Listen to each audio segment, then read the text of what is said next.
তারকনাথ গঙ্গোপাধ্যায় রচিত স্বর্ণলতা। অষ্টাদশ পরিচ্ছেদ। সুহৃদভেদ। কালীঘাটে যাইবেন কৃতসংকল্প হইয়া বিধুভূষণ ও নীলকমল দক্ষিণ মুখে চলিতে আরম্ভ করিলেন। ভবানীপুরের বাজারে আসিয়া বিধুভূষণ বলিলেন, নীলকমল, এই তো কালীঘাট বোধ হচ্ছে, কাহাকেও জিজ্ঞাসা করো দেখি কালীবাড়ি কোথায়। নীলকমল রাস্তার একজন লোককে জিজ্ঞাসা করিল, কালীবাড়ি কোথায়? যাহাকে জিজ্ঞাসা করিল সে একজন ঢাকায় চালওয়ালা মহাজন। পূর্ব দেশে কখনো কথার সোজা জবাব দেয় না। একটা প্রশ্ন করিলে তৎপরিবর্তে 5টা জিজ্ঞাসা করাই সে দেশের নিয়ম। নীলকমলের কথা শুনিয়া মহাজন জিজ্ঞাসা করিল, আসছ কোয়ান থেকে? নীলকমল কহিল, কেষ্টনগর থেকে। আর কখনো কি কলকাতায় আসো নাই? তাহলে আর তোমাকে জিজ্ঞাসা করব কেন? যাবা কোয়ানে? বিধুভূষণের বিরক্তি ধরিয়া উঠিল। রৌদ্রে চলিয়া চলিয়া মাথা ধরিয়াছে, ক্ষুধায় গা ঘুরিতেছে। ঢাকায় মহাজনের কথা শুনিয়া বলিলেন, আমরা যাব চুলোয়। মহাজন বিধুভূষণের কথা শুনিবা মাত্র চটিয়া উঠিয়া কহিল, এ যে বাড়ি বড় মানুষ দেহি, যেন রাজা রাজবল্লভের নাতি। যা তোরা দেহে নেগে কালীবাড়ি, আমি তো বলবো না। না বললে তো বয়েই গেল। চলো নীলকমল, আমরা খুঁজে নিতে পারবো।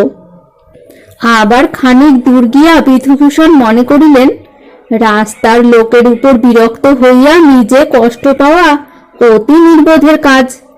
এমন সময় একজন ব্রাহ্মণ গলায় একখানা গামছা, কপালে সিন্দুরের ফোঁটা, হাতে একছড়া ফুলের মালা তাহাদের দিকে আসিতেছে। বিধুভূষণ তাহাকে জিজ্ঞাসা করিলেন, মহাশয়, কালীঘাটে কোন দিক দিয়ে যাব? জিজ্ঞাসা করিবা মাত্র ব্রাহ্মণ চিরপরিচিতের ন্যায় বিধুভূষণের হস্ত ধরিয়া কহিল, তার জন্য ভাব নাকি, আমার সঙ্গে এসো, আমি সেইখানে যাচ্ছি।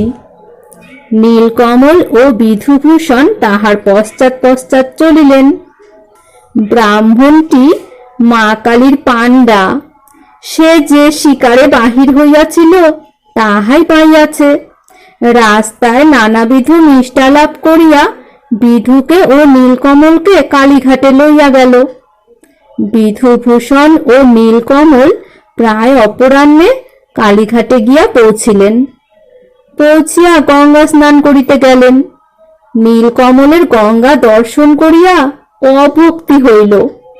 বিধুভূষণকে কহিল, দাদা ঠাকুর, এই কালীঘাটের গঙ্গা, এরই এত নাম। এর চেয়ে আমাদের হাঁসখালির নদী ঢের ভালো, সেখানে কাদাও কম। বিধুভূষণ বলিলেন, এই গঙ্গায় এত লোক উদ্ধার হলো, আর তুমি আর আমি কি হতে পারবো না? এইরূপ গল্পে স্নান সমাপন করিয়া উভয়ে কালী মন্দিরে গেলেন। পাণ্ডাজি সঙ্গে সঙ্গেই আছেন, পথ প্রদর্শন করাইয়া লইয়া যাইতেছেন। মন্দির দেখিয়াও নীলকমলের বড় ভক্তি হইল না, কিন্তু কালী দর্শন করিয়া একেবারে অভক্তির পরাকাষ্ঠা হইল।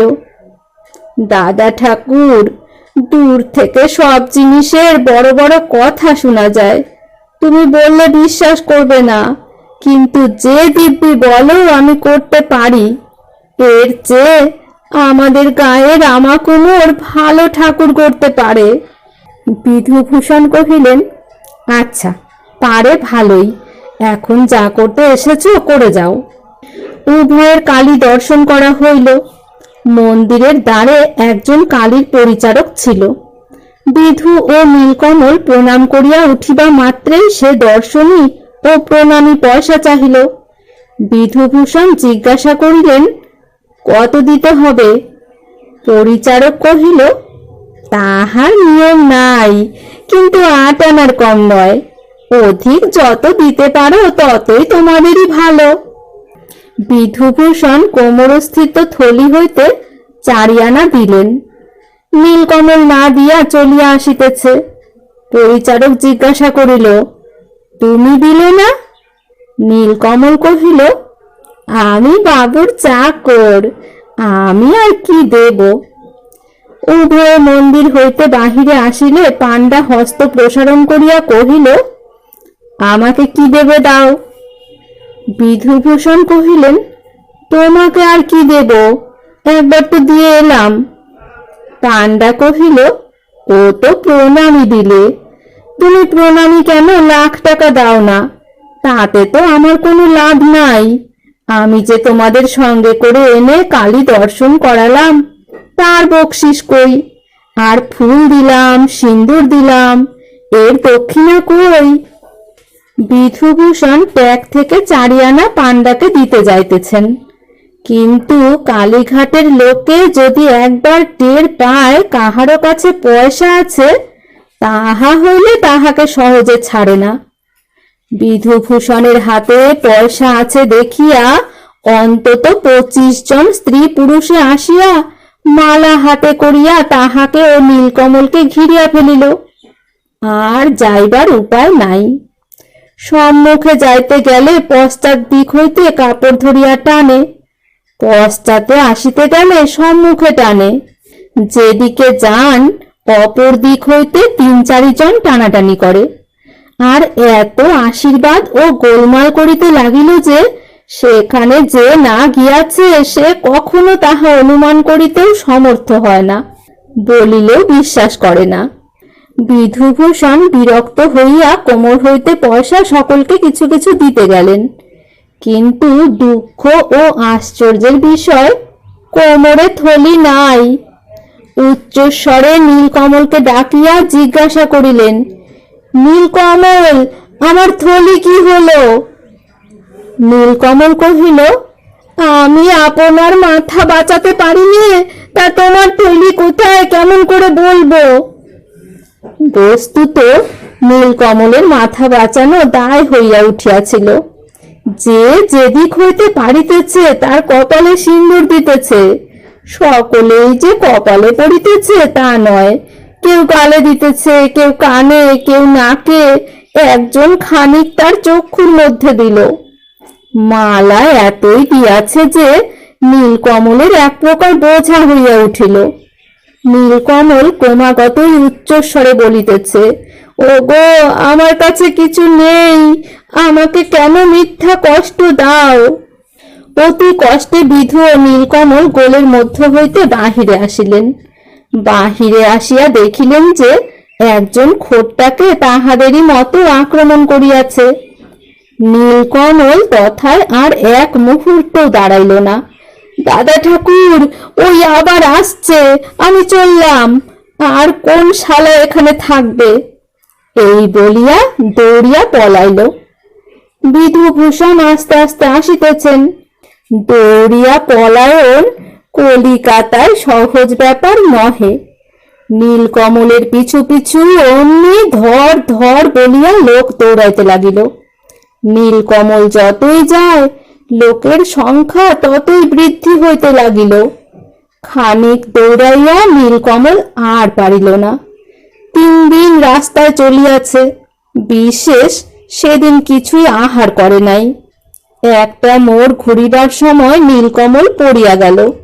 অমনি সকলে আসিয়া নীলকমলের চতুষ্পার্শ্বে দাঁড়াইল, কিন্তু কি জন্য তার পশ্চাৎ পশ্চাৎ দৌড়াইয়া আসিয়াছে কেহই জানে না।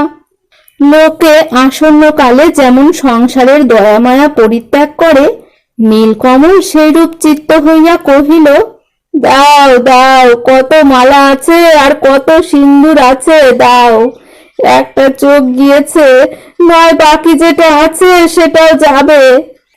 নীলকমলের কথায় লোকে মনে করিল এটা পাগল, তাই ভাবিয়া একটু পরে সকলে হাসিয়া চলিয়া গেল।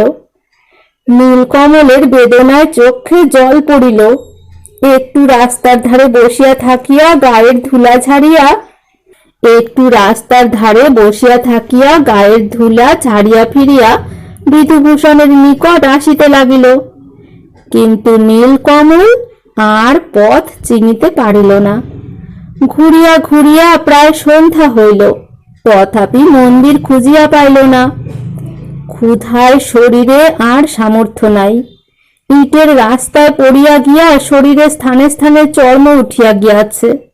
এই অবস্থায় নীলকমল এক বাড়ির দরজায় বসিল। একাকী বিদেশে কোথায় যাইবে, কাহার বাড়িতে থাকিবে ভাবিয়া নীলকমল কাঁদিতে লাগিল। যে বাড়ির দ্বারে বসিয়া নীলকমল রোদন করিতেছিল, সন্ধ্যার সময় সে বাড়ির বাবু কাছারি হইতে বাড়ি আসিয়া নীলকমলকে তদবস্থ দেখিয়া জিজ্ঞাসা করিলেন, তুমি কে? নীলকমল কাঁদিতে কাঁদিতে উত্তর করিল, আমি নীলকমল। বাবু জিজ্ঞাসা করিলেন, এখানে বসে কাঁদছ কেন? নীলকমল কহিল, আমি হারায়ে গিয়েছি। সে কি রে, তুই হারিয়ে গিয়েছিস কেমন করে? নীলকমল আদ্যপান্ত সমুদয় বর্ণনা করিল। শুনিয়া বাবুর অত্যন্ত দুঃখ হইল। বাড়ির মধ্যে গিয়া কাপড় ছাড়িয়া তিনি নীলকমলকে জল খাবার দিলেন। আহার করিয়া নীলকমলের শরীর প্রায় পূর্ববৎ হইল। তখন নীলকমল মনে করিল, এই সময়ে একবার গুণের পরিচয়টা দেওয়া যাউক। এই ভাবিয়া বাবুকে কহিল, আমি যাত্রার দলে থাকবো বলে এসেছি, ভালো বেহালা বাজাতে পারি। বাবু কহিলেন, একবার বাজাও দেখি। নীলকমল বেহালাটি বাহির করিয়া দেখিল, 4-5 জায়গায় ভাঙিয়া গিয়াছে। নীলকমলের সর্বস্ব ধন বেহালাটি। সেটির এমন দুর্দশা দেখিয়া নীলকমলের চক্ষু হইতে ঝরঝর করিয়া জল পড়িতে লাগিল। বাবু জিজ্ঞাসা করিলেন, কি? নীলকমল কথা না কহিয়া বেহালাটি বাবুর সম্মুখে রাখিল। তদ্দর্শনে বাবুর অত্যন্ত দুঃখ হইল। বাবু কহিলেন, তুমি কেঁদো না, আমি তোমাকে একটা বেহালা কিনে দেব। নীলকমল কহিল, দেবেন বটে, কিন্তু এমনটি আর হবে না। বাবু কহিলেন, তুমি আমার সঙ্গে দোকানে যেও, দোকান থেকে তোমার যেটি পছন্দ হয় সেটি নিও। নীলকমল আশ্বস্ত হইল এবং চক্ষের জল মুছিয়া ফেলিল। পরে রাত্রে আহারাদি করিয়া সেই বাড়িতে শয়ন করিয়া রহিল। বিধুভূষণের যথা সর্বস্ব এক থলির মধ্যে। সেই থলি চুরি হওয়ায় তাহার যে পর্যন্ত দুঃখ হইল তাহা অনির্বচনীয়। নীলকমলকে সকলে তাড়াইয়া লইয়া গেল। তাহা দর্শন করিয়া তিনি আরো বিস্ময়ান্বিত হইলেন। মনে মনে ভাবিতে লাগিলেন, একাকী এখানে আসিয়া কি কুকর্মই করা হইয়াছে। পথশ্রান্তিতে মন দুঃখে ও জঠরানল প্রজ্বলিত হওয়ায় বিধুভূষণের চক্ষু হইতে দর দর করিয়া অশ্রু নিপতিত হইতে লাগিল। মন দুঃখে একাকী গঙ্গা তীরে বসিয়া চিন্তা করিতেছেন। এমন সময় তাহার পূর্ব পরিচিত পাণ্ডার সহিত সাক্ষাৎ হইল। পাণ্ডাজি পুনর্বার শিকারে বহির্গত হইয়াছে। বিধুভূষণ পাণ্ডাকে জিজ্ঞাসা করিলেন, কোথায় গেলে তিনি 4টি অন্ন পান? পাণ্ডা কহিল, সেজন্যে ভয় কি, তুমি আমার সঙ্গে এসো, আমি তোমাকে প্রসাদ দেব এখন। বিধুভূষণ পাণ্ডার সমভিব্যাহারে আসিয়া কালীর ভোগ হইয়া গেলে প্রসাদ পাইলেন এবং সন্ধ্যার পর নাটমন্দিরের এক কোণে শয়ন করিয়া রজনী অতিবাহিত করিলেন। পরদিন প্রত্যুষে গাত্রোত্থান করিয়া গঙ্গা স্নান করিলেন। পরে নাটমন্দিরের এক কোণে বসিয়া রহিলেন। অবাক, তিনি কাহারও সহিত কথা কহেন না, অন্য কেহও তাহার সহিত বাক্যালাপ করিতে আসে না। যখন বড় সমারোহ হইল, একটু এদিক ওদিক চলিয়া বেড়াইলেন। ভোগ হইয়া গেলে প্রসাদ পাইলেন এবং পূর্বদিনের মতো নিদ্রায় রজনী যাপন করিলেন। এই রূপে বিধুভূষণ কালাতিপাত করিতে লাগিলেন।